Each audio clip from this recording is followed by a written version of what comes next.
Senator John McCain was an American hero for the world. It was our honor to welcome him here to Halifax International Security Forum every year. We will miss him very much. This year, our honor is to welcome Mrs. Cindy McCain, who has been with us here before and who tomorrow morning will be awarding the inaugural John McCain Prize for Leadership in Public Service. Mrs. McCain, welcome.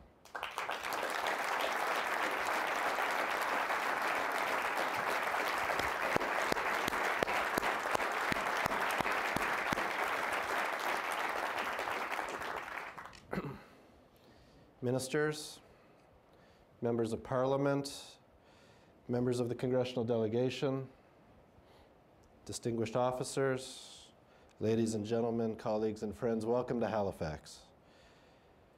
For those of you who have been here before, you will know that this is the part of Halifax International Security Forum where I thank our partners, say a few words about how things will work over the weekend, and sometimes comment a little bit about the state of the world.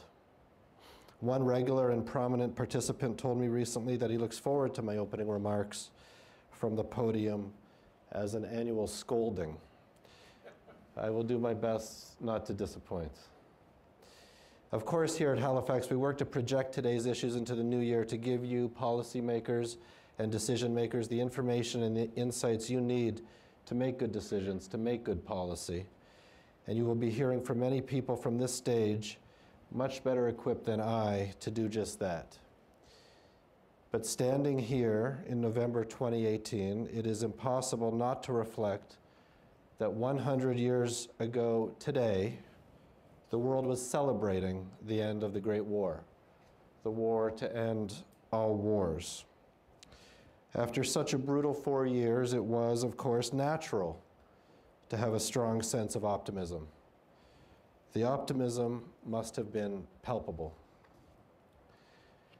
Tragically, as we all now know, the celebrations, the optimism did not last. The peace that followed became, as historian David Fromkin put it, the peace to end all peace. Here at Halifax, our mission is to strengthen strategic cooperation among the world's democracies. It is a mission that Senator John McCain always considered fundamental. When we began this project 10 years ago, aside from Senator John McCain and a small handful of others, there was not great understanding why the world needed another security conference. And why would the world need a security conference committed to democracy? In November 2009, when Halifax began, it was after 9/11, after setbacks in Afghanistan and Iraq, after the financial crisis began. But there was a young and dynamic president still freshly installed in the White House. There was a palpable sense of optimism then, too. In the 2 decades that followed the end of World War I, many factors contributed to the collapse of peace and to the rise of both communism and fascism. But one remarkable and disturbing similarity with the world 100 years ago and the world we see around us today was the steady but certain alienation of the people from the establishments that led them. People left the center ground and went to find the extremes. The extremes then became the center ground. Today, it is not enough to condemn populists as if they have arisen out of a vacuum. The challenge is to properly identify those issues that allow populists to thrive and for us to address those issues head on. Only this can push the populists back into the shadows where they belong. In our very first panel today and throughout the weekend, you will hear much about that subject and all that follows from it. Please don't hesitate to make your own contributions to this most urgent of topics. Democracy is an eternal work in progress. Americans are always searching for a more perfect union. In all of our democracies, there is work to do. There are conferences in Europe and in Asia that attract everyone from every country, as if democracies and dictatorships were equal. Of course, I am biased in my own cause, but Halifax International Security Forum is different. At Halifax, we know what it is that we aim to secure. We are certain when we say that democracies and dictatorships are not equal. That is what makes us different. We say clearly here at Halifax, democracies are better. To repeat and underline, Halifax was specifically designed to strengthen strategic cooperation among the world's democracies. And for the past 10 years, that is what we've been working toward. As well as purpose, we need a leader. As the world's most powerful democracy, indeed, the world's most powerful country, it is natural to look to the United States for responsive, responsible leadership. I am grateful to Senator Jeanne Shaheen, who has been committed to Halifax and its mission since the very beginning. Tonight, we are proud to honor Senator Shaheen with our annual Builders Award.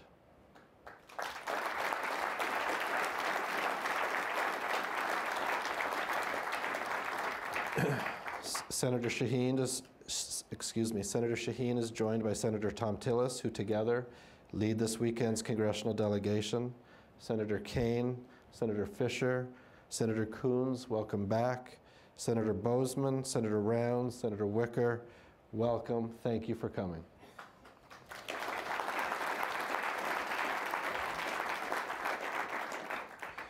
I'm grateful that so many American political leaders are with us today. Together with American military leaders and American experts joining this meeting, you are signaling to the world, if there was any doubt, that America continues to be up to the task. In a moment, you will hear from the Honorable Harjit Sajjan, Canada's Minister of National Defence, and your host for the weekend. But quickly, as promised, I do want to explain how it works here at Halifax International Security Forum. You will find that the agenda is most importantly relevant. And I want to thank our agenda working group who worked with me during the summer to ensure all major issues were addressed. This program is not only beautiful. In this program, you will find short opinion essays by distinguished authors, many of whom join us this weekend. They set the stage for the plenary panels. They are meant to start the conversation, and without exception, they are excellent. Please take time to read them. At this point in my remarks, I want to thank the people who make this weekend work. The true secret of our success is this gorgeous venue and the warmth of the people who work here, even when it might be cold outside. We also have many local volunteers from the community. They are identifiable by their white lanyards, and I know are looking forward to helping you. A word now about our partners.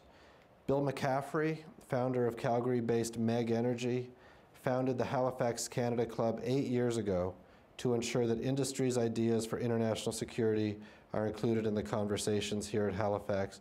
Bill, welcome back. Thank you. Thank you also, Nancy Southern, CEO of ATCO, for your unwavering support. Nancy, welcome back. Mr. Ahmet Çalık, Chairman of Istanbul, Turkey-based Çalık Holdings, welcome back. Hoş geldiniz. Mr. Savaş Erdem, CEO of Ankara, Turkey-based Oyak, welcome back. Hoş geldiniz. Gentlemen, welcome. Mark Allen, Mr. Mark Allen, President of Boeing International, welcome back, Mark. I look forward to your panel this afternoon. Together, the Halifax Canada Club ensures that the work we do here this weekend and throughout the year will continue. In short, without them, there would be no Halifax International Security Forum. Mark, Savaş, Ahmet, Nancy, Bill, and senior members of their teams will be identified this weekend by their gold lobster lapel pin. When you have a chance, please thank them for their generous support. Like this. Thank you for your generous support. Thank you.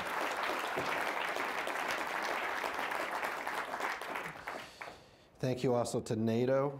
Your support since the beginning has been fundamental, and I'm glad to have Deputy Secretary General Rose Gottemiller with us this weekend. Welcome back. Thank you, Foreign Affairs Magazine, Foreign Policy Magazine, and new this year, Politico, our media partners. Thank you to United Technologies, CAE, Gartner, Ipsos, and DLA Piper. I thank members of our Board of Directors for their leadership and for being with us this weekend. Jonathan Weistub, Jonathan Tepperman, Ahmet Taçyıldız, Dean Felk. They are strong leaders and my true partners in this endeavor. Thank you to the Government of Canada, the Department of National Defence, the Canadian Forces, and the Atlantic Canada Opportunities Agency, ACOA, for your enthusiastic support. Your agencies have believed in what we do since the beginning, and we are very grateful. Specifically, I thank Minister Sajjan for your leadership and for your commitment. Thank you, Minister.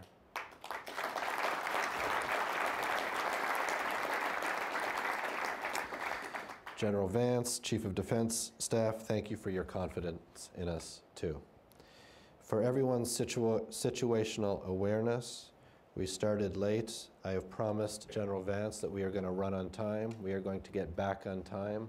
And this weekend, we will be running on time. If you come late, you will miss the videos. I am proud to announce, I am very proud to announce that with Minister Sajjan's and General Vance's strong encouragement and support, we have with us the first class of the Halifax Peace with Women Fellowship. Senior officers from Canada, Albania, Australia, New Zealand, Norway, Germany, and the United States are concluding their 3-week study tour with us at the Forum this weekend. You will hear more about the fellowship at dinner tonight. Fellows, welcome to Halifax.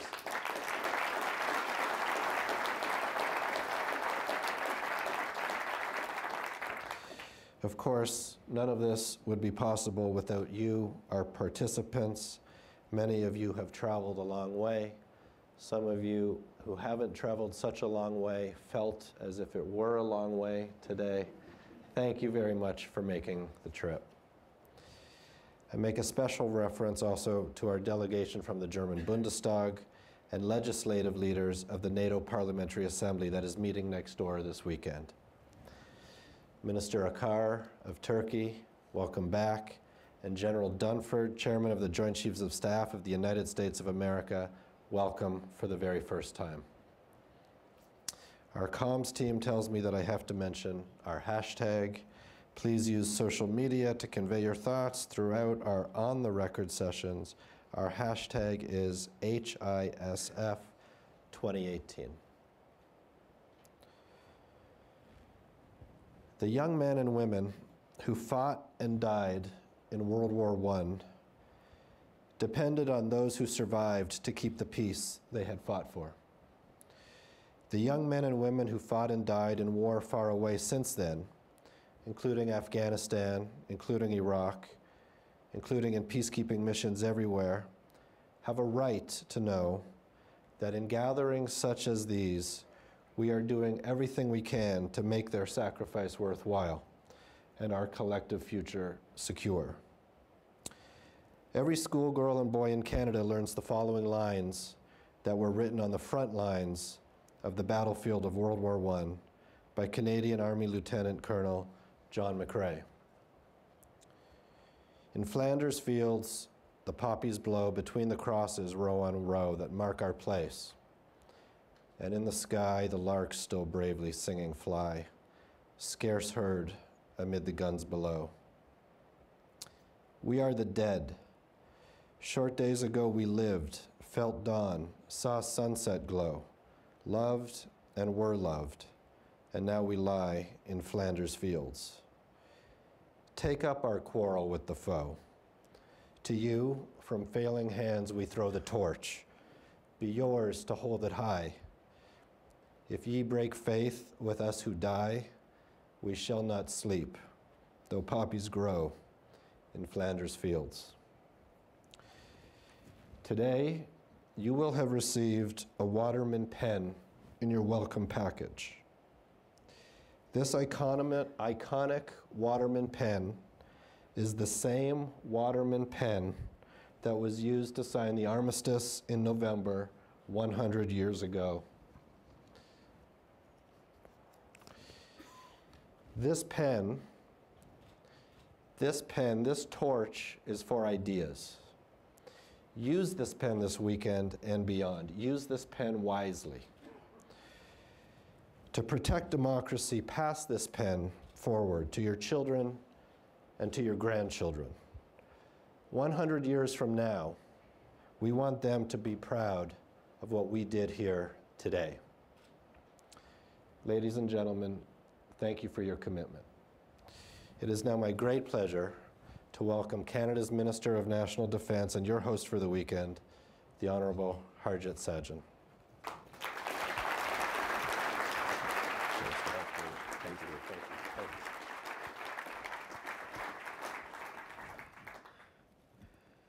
Just get set up here.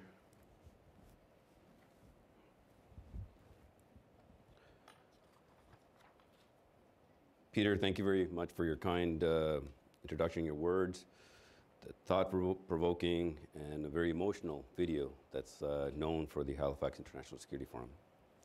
Ministers, senators, ambassadors, Member of Parliament Andy Fillmore, Darren Fisher, Boris, and I believe James Bizan is also here as well. Deputy Minister Jody Thomas, General Vance, generals, admirals, members of the Canadian Armed Forces, and other respected militaries, distinguished guests, a special welcome to Mrs. McCain. Good afternoon. Welcome to Halifax. I want to begin by congratulating Peter and his team on the 10th anniversary of the Halifax International Security Forum. I want to thank them for putting together another excellent program.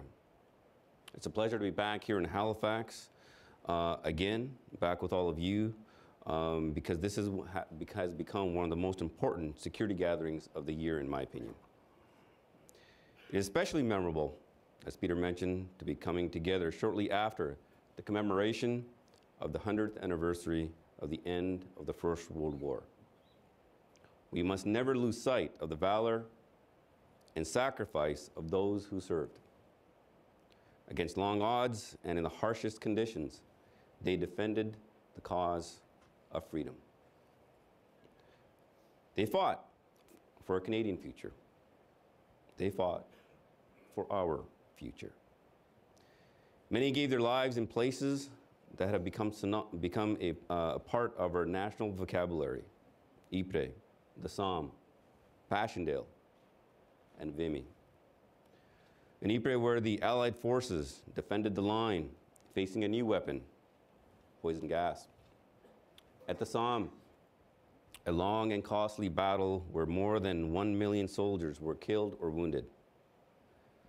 At Passchendaele, where Allied nations overcame horrific and unimaginable hardships to win an impressive victory in the fall of 1917. And of course, at Vimy Ridge, a battle of great bravery that helped end the war. These soldiers helped to shape the century ahead for Canada, a century in which their families, their descendants, and their fellow citizens would build a proud and prosperous nation. More than 60,000 Canadians died in the battlefields of Europe during the Great War. Many more were wounded, their lives forever changed.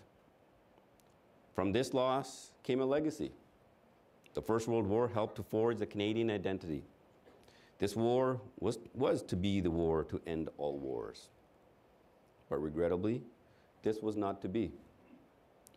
Conditions left after World War I led to the rise of nationalism and the Second World War, where we fought to stop the threat of Nazi tyranny. World wars ended, but conflicts continued. Regional conflicts like the Suez Crisis, where Canadian ingenuity helped to prevent a potential disastrous conflict. Ingenuity, which would lead to the founding of modern peacekeeping under Prime Minister Lester B. Pearson. In that and other peacekeeping missions, where our soldiers have served to prevent violence and protect civilians. In Afghanistan, where we confronted the threats of terrorism and extremism after the horrific attack on the US on 9/11. Article 5 was invoked and NATO responded. We rose up and responded to refugee crises around the world, from Uganda to Syria. We have, as a country, welcomed and sheltered the persecuted and the most vulnerable. In fact, we'll be having dinner tonight at Pier 21, where Canada welcomed thousands of new Canadians looking forward to start a new life. But unfortunately, our national history is not without its dark moments. The internment of Japanese Canadians during the Second World War, the turning away of the Komagatamoru over 100 years ago, and the rejection of hundreds of Jewish passengers aboard the MS St. Louis, which our Prime Minister apologized for in the House of Commons just last week. We must never forget such moments of prejudice and injustice that remind us to always remain vigilant against intolerance, to always move forward in our thinking and our actions, to always work to be a better version of ourselves, and always to honor the memory of those who have served and those who have sacrificed. In many countries around the world, this is an era of division in politics and in discourse. Extremism is on the rise, and technology has given a greater voice to citizens. But it has also empowered those who spread misinformation and attempt to sow discord and anger. There are some who seek to undermine the democratic institutions that have served us for a century and more. In the face of this emerging challenge, we must work with renewed vigor and commitment to defend the values of freedoms and institutions that our soldiers and veterans fought to preserve. As an international community, we must continue our work to address the root causes of conflict, and we must remain steadfast in facing down familiar threats like terrorism, even as we take on new challenges, like the potential impact that climate change may have on our international stability. As we reflect on the milestones of Canada's military past, we are inspired to continue to do our part and pull our weight within the international community amid evolving threats and a changing world. From history, we appreciate the risks of isolationism. We understand the imperative to engage in a meaningful way. That is why in 2017, we pledged as a country to resume our historic duty as peacekeepers. Today, Canada is playing an active role in Mali with our Air Task Force. It is Canada's first large-scale United Nations peacekeeping mission in more than 2 decades. Emblems of the maple leaf are once again side by side with patches of United Nations blue on the sleeves of our military uniforms. The women and men of our Canadian Armed Forces are also active in Iraq and in a training and capacity mission building which is building in Ukraine. And I want to stress, our government has been unwavering in its support for the people of Ukraine and Ukraine's territorial integrity. And we continue to condemn Russia's illegal annexation of Crimea. The people of Ukraine can count on the continued friendship and support of Canada. Indeed, working with NATO and the United Nations, we are active in protecting individuals and improving global security. Together, we are engaged in the world on multiple fronts. We have joined with the broader international community to address the challenge on the Korean Peninsula. Together, we are working to achieve the complete, verifiable, and irreversible dismantling of North Korea's nuclear and ballistic missile programs. And we are advancing Canadian values, our values. Last year, we developed the Vancouver Principles on Peacekeeping and the Prevention of the Recruitment and Use of Child Soldiers. These principles seek to identify early warning signs, take action to end recruitment, and promote the reporting and abuses and grave violations against children. These principles have already been endorsed by 68 member states, and work is now underway to develop practical implementation guidelines. We are standing up for the international peace and stability. With our partners and allies, we are standing together for a better and more secure future. As a country, we have important goals and responsibilities, both here at home and around the world. We cannot hope to accomplish or fulfill them without the women and men of the Canadian Armed Forces.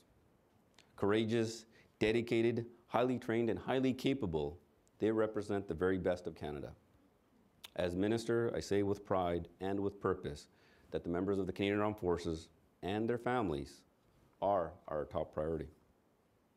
As a country, we rely on them today as we relied on them a century ago and during the decades in between. They put country first, service before self.